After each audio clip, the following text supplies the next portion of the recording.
Hi guys, I am Nobu Kumalo. If it's your first time here, welcome. Good to have you. And if you're coming back, thank you so much for your continued support.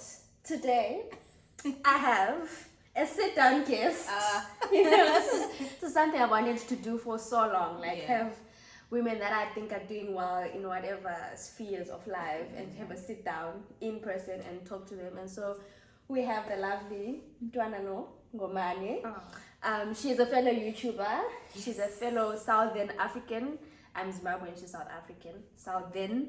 Don't say I claim to be South African. We actually met last year.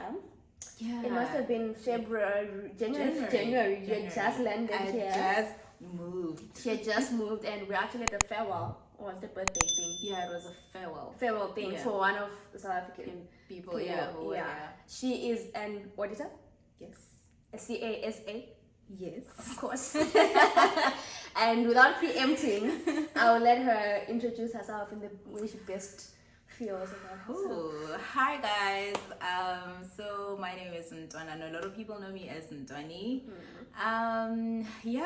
Born and bred in Limpopo, South Africa.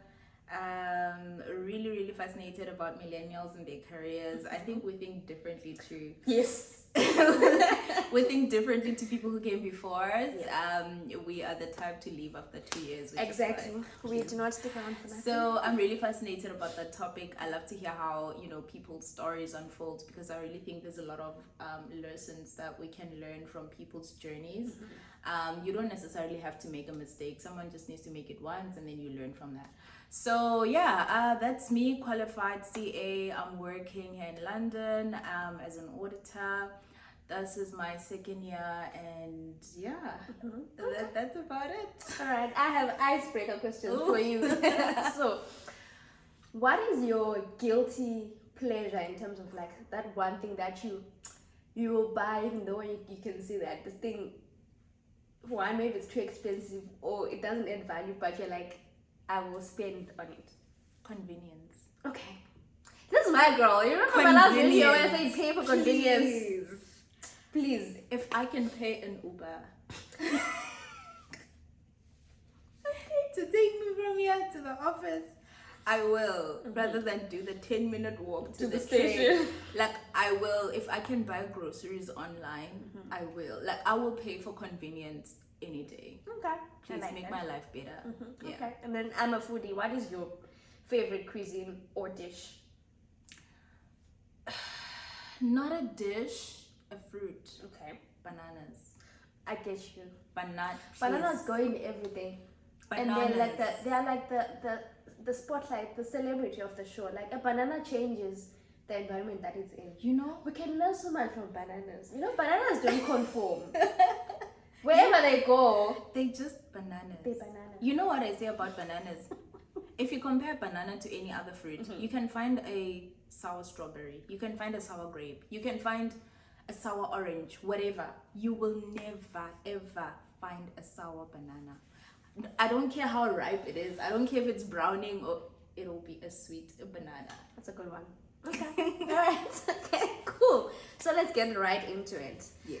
You are a CA.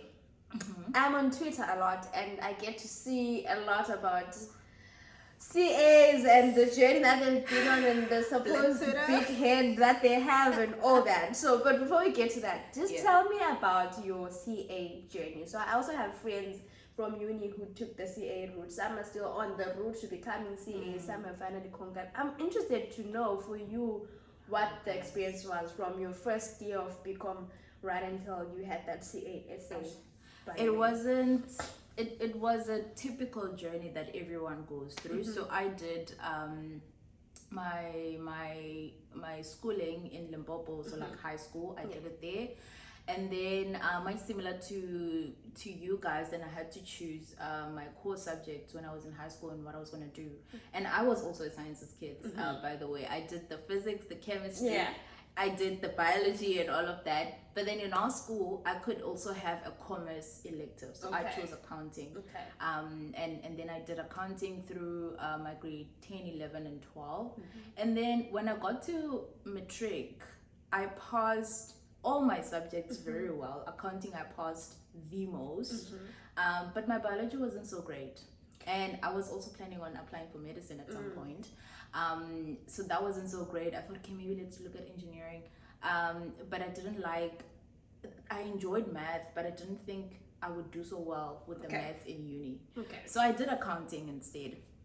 I went to tax and then I enrolled for my BCom. I did that for 3 years. First year kicked me down. Which years were this? Because we never met at tax. Which years were this? I was in tax from 2014. 2014 is when I did my first year. Okay. Were you there already? No, I finished my A-levels 2013. I took a gap. 2014 was my gap year. Yeah. So I started 2015. Oh, okay. Yeah. I was there. 2014 was my first year. 2015 was my second, and 16 third. My degree was fine. First year was hard because I was adjusting from high school and new environment, big buildings, and people were coming to campus in cars. You wish to drive. You just like, so why you guys here? But my degree got done, and then I went to do my honors degree, which is now, well, it's called CTA. Yeah. So I went to do my CTA, and I failed the first year. I was gonna go there because everyone I know failed CTA at some point. Like that year is just, it's so hard. I don't know how else to describe it, but it really takes a lot from you. I always say it's a mental game more than it is about anything else. It's like, how are you thinking? Are you positive about it? You know? And I always say then you need to win the battle in your mind before you can even do any exam in that year. So, I mean, obviously this comes in hindsight now, you know. But when I was still there, I guess I was just like everyone else, trying to figure it out, and I failed.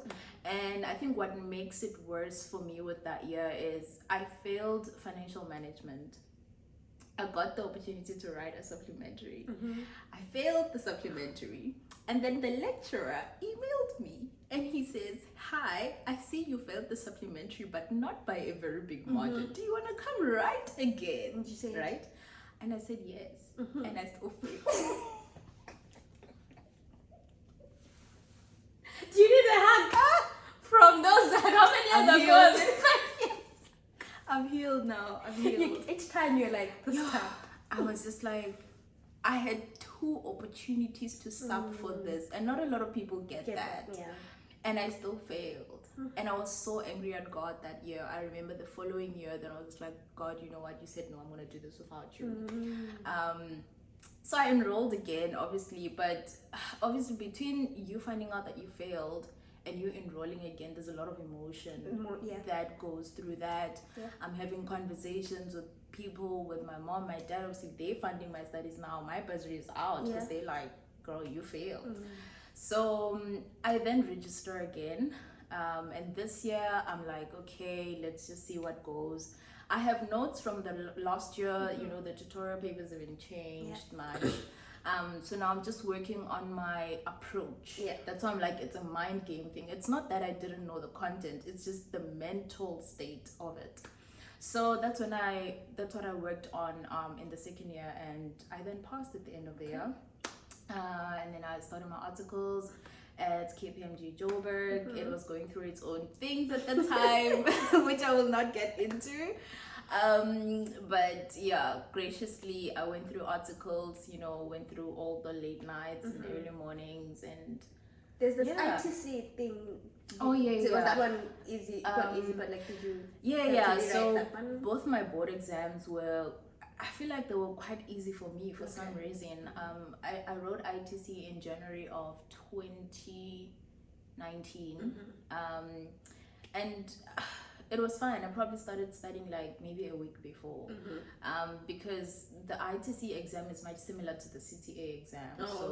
It's sort of like a revision thing that you need to do.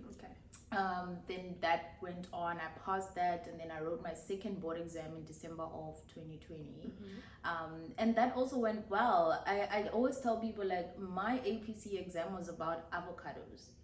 Like, I grew up around avocado trees. You cannot fail that exam. I cannot fail an avocado exam. So all the examples were, imagine you have 10 avocados and you want to sell them and make a profit. You know? And the thing is, APC is theoretical. So they give you a scenario about a company in a certain industry, and it just so happened that that company in 2020 was an avocado, an agricultural industry that makes or produces avocados, and it exports them to the UK. And we had to read up on all of these things, but it wasn't superficial in my mind because I know how avocados grow, like you know. So yeah, that was APC. I passed that in December 2020, and then in 2021 was my last year of articles, and that is when I started looking at the opportunity of, you know, am I getting a job in South Africa, going into industry, or am I moving to the UK? So that's how it's worked. Before we get to the moving to the UK part, I just have this burning question, you know, from LinkedIn, from Twitter, from everywhere. I've seen a lot of people, you know, openly share when they've failed, like their APC exams or what, and I've seen people try 3, 4, 5, 6, 7 times. What is it about being a CA? You might not have all the answers because for you, I think you didn't have to stretch yourself that far, right? But maybe you've spoken to people who have had to. What is it about being a CA that keeps people coming back over and over again? Do you get what I'm saying? Like, do it. Because I'm like, it's not like if you don't become a CA, you can't be an accountant. Like, there are many people who study accounting and then just go into whatever, right? But like, what is it that about the CA route that forces people to be so resilient even after you've tried 5, 6, 7 times? What do you think I think on a personal perspective, I think just also for the people in the field, it's really a goal that they've set for themselves. And if you've set a goal for yourself, it's hard for you to say, oh, I've failed 10 times, I'm just going to leave. Like, it's something you really want to achieve. But in the broader scheme of things, I think the CA profession in South Africa is really one of the best. I really, and in hindsight now, just comparing to my UK or British counterparts who are ACCAs here, or you know, whatever professional body they belong to here, you can see the difference between somebody who qualified in South Africa and somebody who qualified here. And I think also the CA designation in South Africa is highly regarded. You can walk into banks after you have that, and I'm not saying, you know, you can just walk in and demand a job, but I'm saying you have a far better opportunity of getting a role in these high ticket banks and high ticket law firms in the finance divisions as well, if you're a CA, than just any other accountant in that way. So I think also the financial aspect to it as well. The designation comes in handy as well to increase your earning capacity. And I think if you're based in South Africa, you're really a valuable person in the industry, in the field.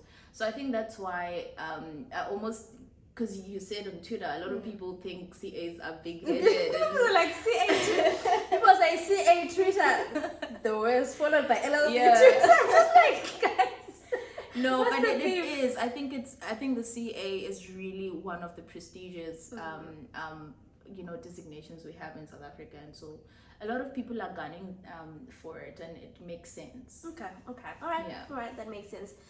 So you're done with your articles, and they call articles as well.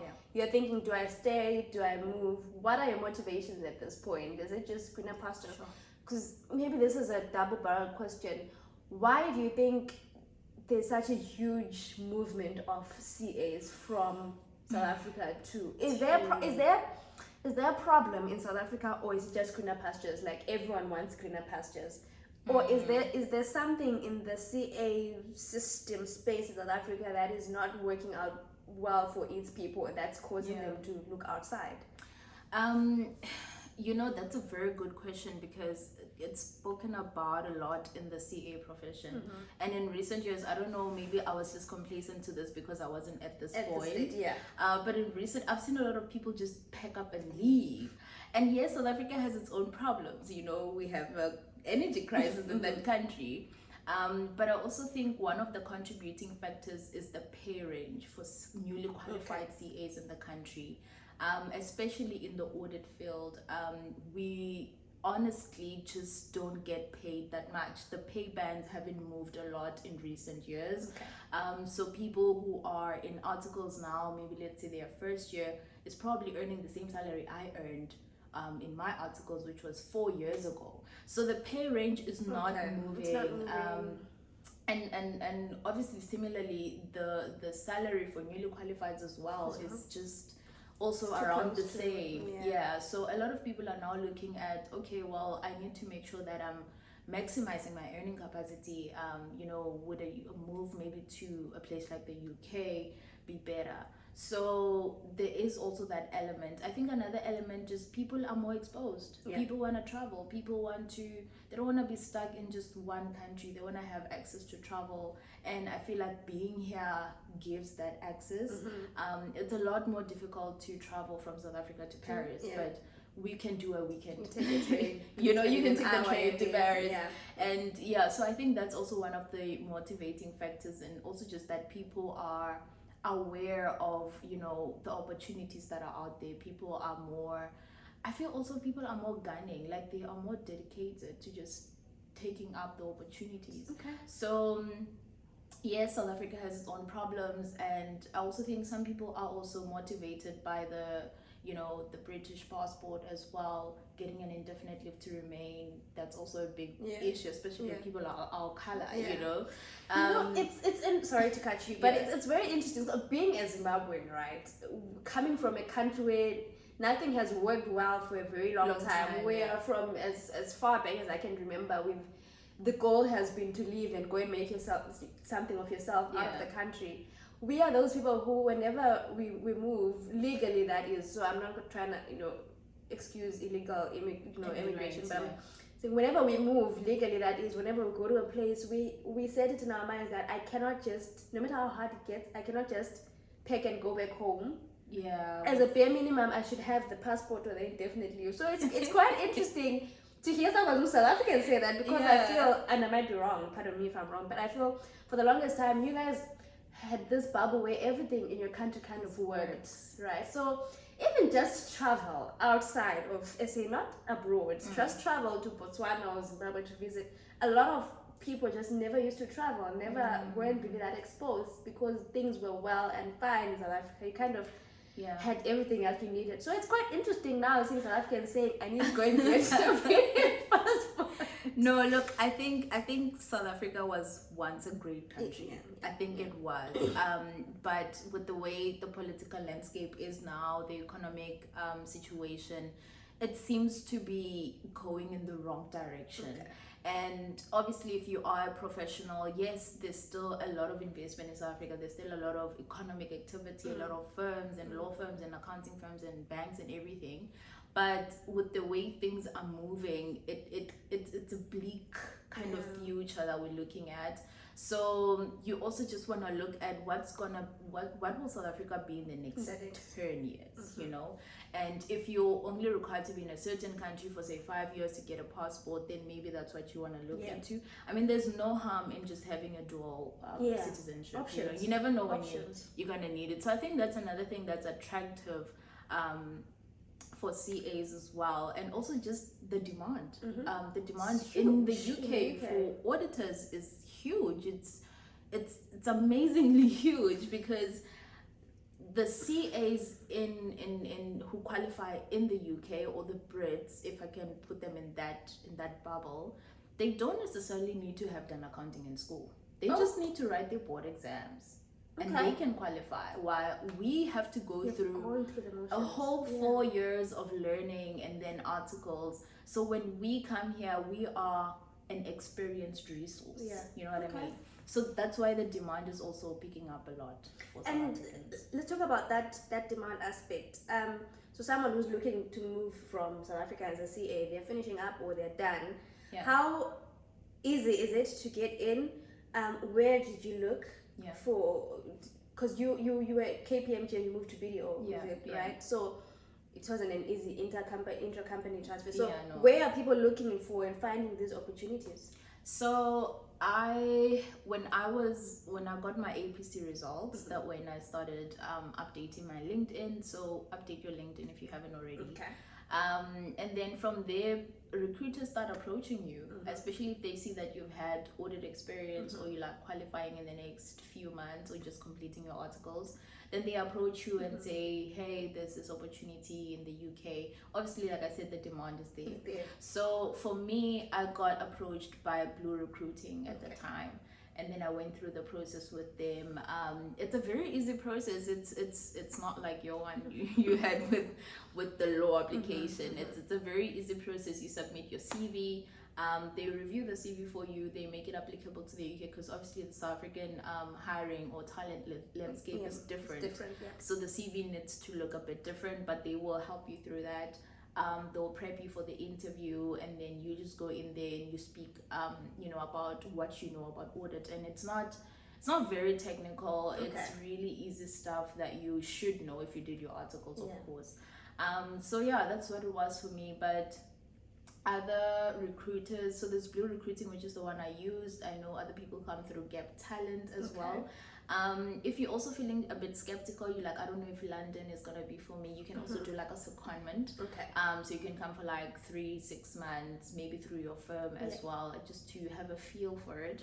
And then after that, you can decide if you want to do this long term. So yeah, I'd say LinkedIn is definitely the first point of contact. But also, like, there's a lot of people who live in London who are from Southern Africa. So contact someone on LinkedIn, DM them, ask for a referral where they work.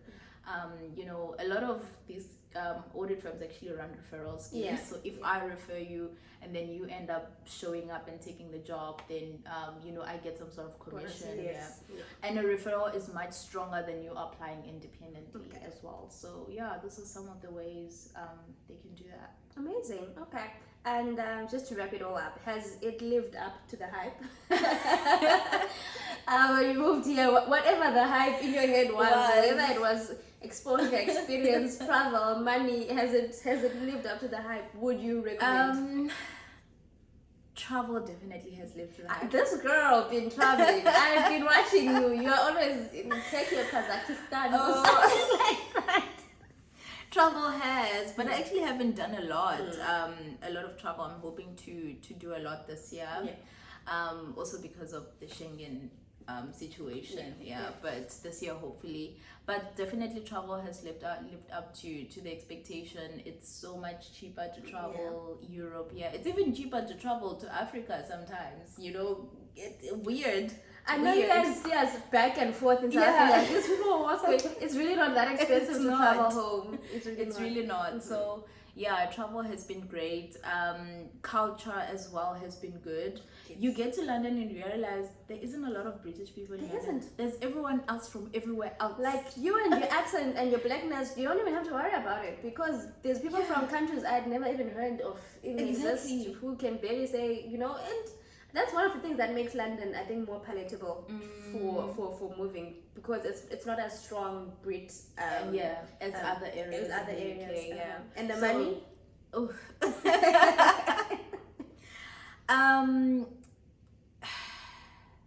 The money, when you're looking at your contract from South Africa, the money looks great, right? It looks like, I can do a lot with this. And that's because you're comparing it from your rand perspective, right? But when you move and you start spending in pounds as well, paying rent in pounds, you realize they could have just gone, couple 15k more, wouldn't hurt. But I think it's also where the market is in the UK, unfortunately, for newly qualified CAs. Because I feel like for our level, especially because we come in qualified with experience, and we're still in the same band with qualified from the UK as well. Although they probably don't have the degree and the honors and all of that, but we're still all in the same band. I just feel like there could be a differentiating factor between the two grades, but there's still so much more opportunity in the UK in terms of the job market. So if you get here and you feel like, my salary is not enough, you can always jump ship. The best way to up your salary is to jump ship, because wherever you go, you say, I was paid this. Exactly. Can you top it up with a couple thousand more, And I always say, like, especially for millennials, like 2 years 2 years a lot of time. is enough. Like, we have moved away from the age where you work for one company for 20, 25 years. You know, I always No. laugh when I'm looking at like seniors and partners who've been here and like, so you have a partner who maybe has been a partner for 10 years and then they say this certain other partner was a partner when they were training. I'm like, so Vela, your whole life been you've here. I'm just like, no, it can't be. And for me, that's one way to increase your earning potential, like you said as well, because with a job change comes about 15 to 20% jump in your salary, while if you just stay there you get like a 5%, maybe a 10% if you're lucky. So I would say the money looked great in South Africa, but when you bring it into the grand scheme of things and you know the currency and the spending here, then it doesn't look that great. But there's always an opportunity to obviously increase your earning capacity. Amazing. I think to wrap it all up, what message do you have for that person who is fighting to become a CA? They've tried and who's going through that mental burden? What do you have to say for that person? Because there's a lot of them. I would say if it's really what you want, then you cannot give up. Okay. You cannot let it go. Look, the process of making a diamond is a very excruciating process. But how valuable is that diamond after? So think about that. Think about the opportunities. For me, what kept me going is, imagine the life I'd be living when I now qualify. You know, I thought I'd be buying these big cars, and, you know, and that kept me going. Although it's not the reality now, but it's within reach also. It's within reach. It kept me going. So find that thing that keeps you going. Find that dream, however superficial it is, as long as it keeps you on the course. And keep going. I mean, we all had to go through it. I have a friend who used to say, it's their turn to go through it, so it's your turn to go through it as well. And yeah, you'll always come out successful if you keep at it. That's amazing. Thank you so much for coming. It was Thanks really for having me. I think we do need follow-up sessions on this, because there's a lot that you spoke about where I was like, you know what, we need to talk a bit more about certain things. So I'm sure you guys will see her back here sometime in the future. But in the meantime, if you want to see more of her, make sure you subscribe to her channel and you watch her videos. She's got great stuff there, especially for career advancement. I would highly recommend. But thank you for watching. I'll see you guys again next time. Goodbye.